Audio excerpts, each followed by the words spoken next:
Side खबरों के लिए सब्सक्राइब करें फ्लेम मीडिया और उसके बाद बेल आइकन को प्रेस करें ताकि सबसे पहले आपको मिले एक्सक्लूसिव खबरें।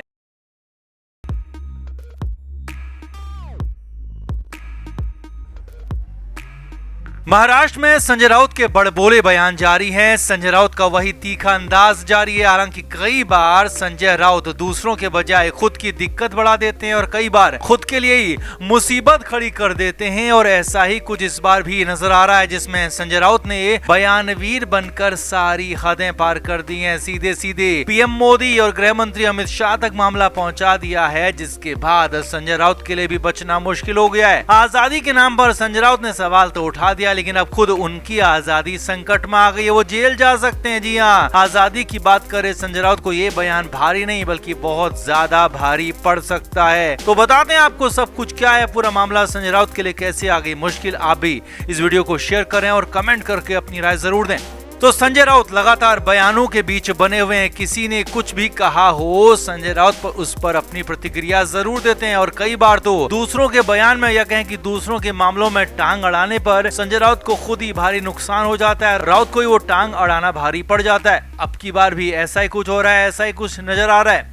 असल में मामला शुरू हुआ कांग्रेस के राष्ट्रीय अध्यक्ष मल्लिकार्जुन खड़गे के बयान के बाद। राजस्थान के अलवर में खड़गे ने बीजेपी पर और बीजेपी के नेताओं पर हमला किया और कहा कि उनके नेताओं ने आजादी की लड़ाई में कोई योगदान नहीं दिया। उनके घर का कोई भी शख्स आजादी के दौरान शहीद नहीं हुआ, आजादी में शामिल नहीं हुआ। खड़गे ने आगे कहा कि कांग्रेस का हर घर उसमें शामिल रहा और कांग्रेस के नेताओं ने अपना बलिदान दिया। अब यहाँ पर इंदिरा गांधी, राजीव गांधी के बलिदान का भी जिक्र आया और खड़गे ने सीधे सीधे बीजेपी नेताओं पर हमला किया। अब खड़गे तो बीजेपी नेताओं तक ही पहुंचे, लेकिन संजय राउत इससे भी एक कदम आगे बढ़ गए। जी हां, राजस्थान के अलवर में दिए खड़गे के बयान पर संजय राउत महाराष्ट्र के मुंबई में बोले और मुंबई में उस पर प्रतिक्रिया दी। अब क्या कहा वो भी देखिए और सुनिए। संजय राउत खड़गे से एक कदम आगे बढ़े। संजय राउत ने बीजेपी के बाद पीएम मोदी और अमित शाह को भी इसमें लपेट लिया। जी हां, संजय राउत ने कहा कि ये बिल्कुल ठीक बात है कि कांग्रेस ने आजादी में अपना योगदान दिया और उस योगदान को भुलाया नहीं जा सकता। इसके बाद जो संजय राउत ने कहा, बवाल उसी पर मचा है। राउत ने कहा कि बीजेपी की सरकार, उनके लोग, उनके मंत्री, उनके सब कुछ लोग किताबें बदल रहे हैं, जगहों के नाम बदल रहे हैं जी, लेकिन सिलेबस बदलने से, राजपथ का, संसद का नाम बदलने से इतिहास नहीं बदलने वाला है। और इतिहास यही है, इतिहास यही कह रहा है कि बीजेपी के लोगों ने, बीजेपी के नेताओं ने, बड़े नेताओं ने आजादी की लड़ाई में कोई योगदान नहीं दिया और कांग्रेस ने ही आजादी की पूरी लड़ाई लड़ी। कांग्रेस ने आजादी में भरपूर योगदान दिया, या कहें कि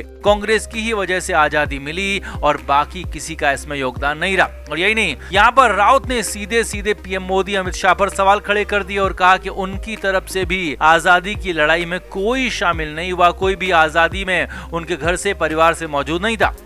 अब इसके बाद तो बवाल मच गया। जी हाँ, क्योंकि सीधे सीधे प्रधानमंत्री और गृह मंत्री पर हमला तो मल्लिकार्जुन खड़गे ने भी नहीं किया था, मगर यहाँ पर संजय राउत ने खड़गे के बयान का संज्ञान लेते हुए मामले में दोनों ही टॉप लीडर्स का नाम घसीट लिया और उसके बाद अपनी मुश्किल बढ़ा दी। अब महाराष्ट्र में कई बीजेपी और शिवसेना के शिंदे गुट के नेताओं ने संजय राउत पर इसे लेकर एक्शन लेने की मांग की है। बीजेपी नेताओं का कहना है कि देश के प्रधानमंत्री का अपमान है और ऐसी बात नहीं की जानी चाहिए और राउत पर एक्शन हो सकता है। जी हाँ, संजय राउत पर इसे लेकर एक्शन हो सकता है। आजादी को लेकर उन्होंने जो बयान दिया है, इससे अपनी आजादी जरूर छीन लिए। खुद की आजादी पर उनके संकट आ गया, खुद की आजादी को बचा पाना मुश्किल हो रहा है।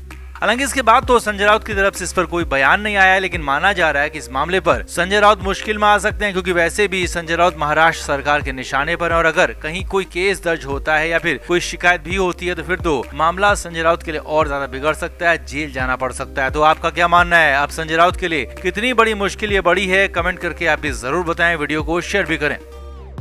तो संजय राउत लगातार मुश्किलों में हैं। मुश्किलें उनकी कम होने के बजाय लगातार बढ़ती जा रही हैं। अब संजय राउत जब से जेल से बाहर आए हैं, कुछ न कुछ ऐसा कह रहे हैं, कुछ न कुछ ऐसा कर रहे हैं जिससे दूसरों के बजाय खुद की ही मुश्किल बढ़ा रहे हैं, खुद की आफत बढ़ा रहे हैं। अब इसी बीच संजय राउत ने बीजेपी नेता किरीट सोमैया पर बड़ा और गंभीर आरोप लगाया। किरीट सोमैया पर 100 करोड़ के टॉयलेट घोटाले का आरोप लगा दिया और यहां तक कह दिया कि सोमैया ने ही ये 100 करोड़ वाला बड़ा घपला किया है, टॉयलेट बनाने में घपला हुआ है और जांच होनी चाहिए और मामले में किरीट सोमैया को सजा होनी चाहिए।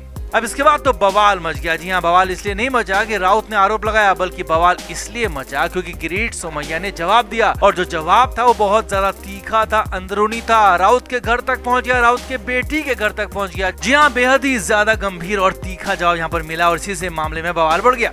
किरीट सोमैया ने जवाब दिया और कहा कि पहले तो मामला ही सिर्फ 15 करोड़ का था और वो काम 15 करोड़ का ही था, तो 100 करोड़ का मामला या कहें कि 100 करोड़ का घोटाला हो कैसे गया, ये संजय राउत जवाब दें और ये राउत बताएं। इसके बाद मामला संजय राउत की बेटी के घर तक पहुंचा दिया। जी हाँ, किरीट सोमैया ने बड़ा खुलासा किया, बड़ा दावा किया। किरीट सोमैया ने दावा करते हुए खुलासा किया कि संजय राउत की बेटी के ससुर ने ही उन्हें क्लीन चिट दी है, क्योंकि वही उस मामले की जांच कर रहे थे। अब यहाँ पर बात हो रही है IAS अधिकारी राजेश नार्वेकर की। जी हाँ, किरीट सोमैया ने बताया कि संजय राउत की बेटी के ससुर राजेश नार्वेकर ही इस मामले की जांच कर रहे थे, वही इस मामले में आगे बढ़ रहे थे और हमने उनको कानूनी तौर पर जवाब भी दिया था और उसके बाद राजेश नार्वेकर ने ही उन्हें क्लीन चिट दी थी। अब यहाँ पर किरीट सोमैया ने बड़ी बात कह दी और कह दिया कि संजय राउत में अगर दम है तो अपनी बेटी के ससुर पर आरोप लगाएं, अपनी बेटी के ससुर राजेश नार्वेकर पर बिकाऊ होने का आरोप लगाएं और नार्वेकर पर झूठी क्लीन चिट देने का, झूठी रिपोर्ट देने का आरोप लगाएं और अपनी समधी को गलत बताएं और अपनी समधी की जांच को गलत बताएं और उन पर बिकाऊ होने का, पैसे लेने का आरोप लगाएं तो हम भी माने।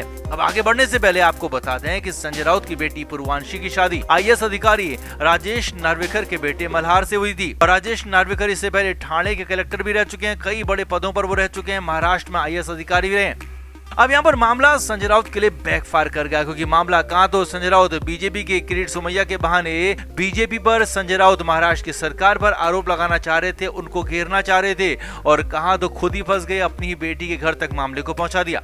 अब यहाँ पर आगे कुआं और पीछे खाई वाली कंडीशन संजय राउत के लिए हो गई है, बन गई है, क्योंकि किरीट सोमैया ने खुलेआम दावा कर दिया है कि राजेश नार्वेकर को बिकाऊ बताओ तो माने। मतलब यह कि अगर किरीट सोमैया पर आरोप लगाते हैं कि 100 करोड़ का घपला हुआ तो वो उन्हें क्लीन चिट मिल चुकी है, जैसा कि खुद सोमैया ने कहा। और अगर संजय राउत जांच को गलत बताते हैं, जांच पर सवाल उठाते हैं, पुलिस अधिकारियों को गलत बताते हैं, तो वहां पर खुद अपने ही हाथ जल जाएंगे, क्योंकि जांच करने वाले उनके ही अपने हैं, उनके ही समधी हैं, यानी कि उनकी ही बेटी के ससुर हैं, जिससे संजय राउत के लिए आगे कुआं पीछे खाई वाली कंडीशन है। अब अंदर की खबर यह भी है कि राउत को इस बात का अंदाजा ही नहीं था कि ऐसा भी कुछ हो सकता है और बीच में राजेश नार्वेकर भी आ सकते हैं और मामला ऐसे फंस सकता है, पेंच ऐसा आ सकता है। लेकिन अब तो जो हो गया वो हो गया है और इसीलिए तो संजय राउत ने अब चुप्पी साध ली और मामले पर कुछ भी बोलने से इनकार कर दिया है, सीधे सीधे जवाब देने से ही इनकार कर दिया। अब देखना होगा कि आगे मामले में क्या होता है, संजय राउत किस तरह से इस मामले को आगे बढ़ाते हैं, किस तरह से काउंटर करते हैं, क्योंकि संजय राउत पूरी तरह से चुप रहेंगे ऐसा तो संभव नहीं दिखता। लेकिन हाँ,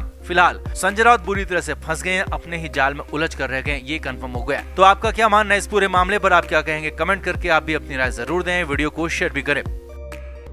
फ्लेम मीडिया रिपोर्ट।